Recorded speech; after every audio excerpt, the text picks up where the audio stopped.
Cardiovascular pathology, rheumatic fever. All right, first and foremost, we have to understand what rheumatic fever is. Rheumatic fever is a consequence of getting strep pyogenes infection, which is also known as group A strep, okay?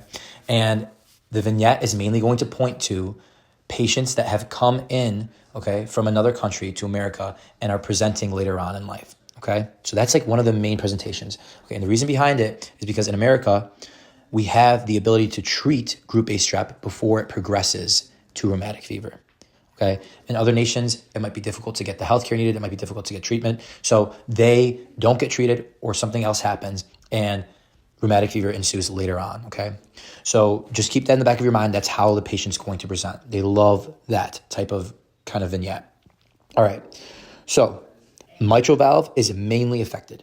Okay, so the mitral valve is probably the number one valve affected for rheumatic fever. That's the first thing you have to know. It likes the high pressured valves. Then it goes for the aorta, and then way later on, maybe it might affect the tricuspid. But I've never seen anything besides the mitral valve. Okay, so mitral valve by rheumatic fever. Now, what happens?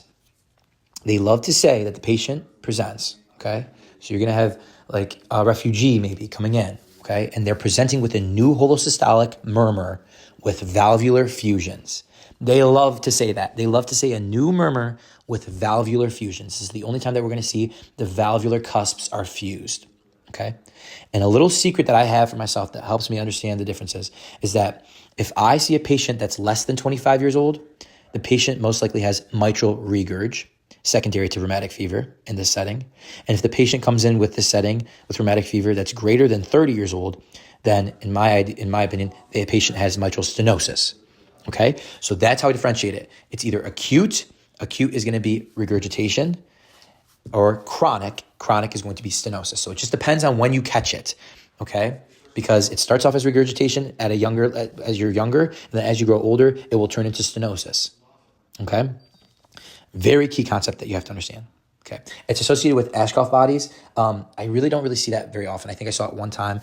I wouldn't pay too much attention, but you have to understand the pathophysiology behind group A strep. They love to talk about anti-streptolysin O and anti-DNase B titers. Those are going to be increased in patients that have rheumatic fever, and they're going to be helpful hints.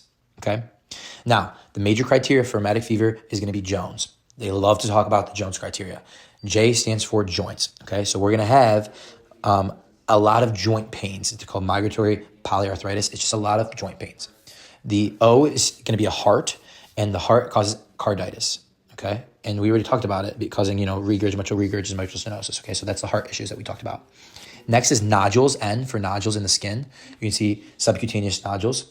E is erythema marginatum. So it's going to be like this ring-like structure on the skin. Not structure, I guess ring-like rash, okay? So take a look at what erythema marginatum looks like. And it's just like this rash with like a ring and like rash on the inside, but just take a look at what it looks like. And then synonym chorea is S. And chorea is just chorea, right? You have abnormal movements of the hands, face, limbs, right? All that stuff.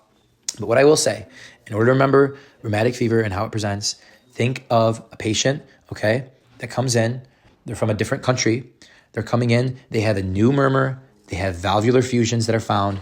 Depends if they're less than 25, it'll be mitral regurg. If they're greater than 25 or greater than 30, it'll be stenosis. And then remember that Jones criteria. Lastly, there's immune-mediated direct attack, okay, from the bacteria, okay, due to the fact that the bacteria mimics our M protein, okay? The bacteria has this M protein, which is similar to our myosin in our heart, okay? And so we create these antibodies that are trying to attack the M protein, but it accidentally becomes autoantibodies and attacks our own myocardium. Hence the reason we have myocarditis, okay? And that's known as molecular mimicry.